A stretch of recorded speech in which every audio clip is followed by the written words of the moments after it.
All right, guys, so today I want to walk you through how to add new apps to your Apple TV.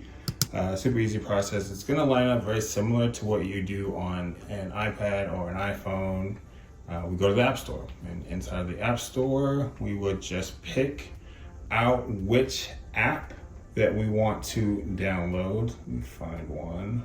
So I'll grab this Discovery Plus, and then here you would just hit the Get button.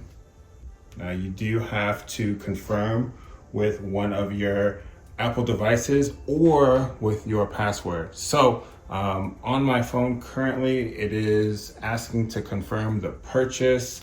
Let me see what happens. There you go. So it is actually coming to my Apple Watch here as well. There we go. So it's just telling me to confirm this. So I'll double click to the install and it says done. And now this should continue.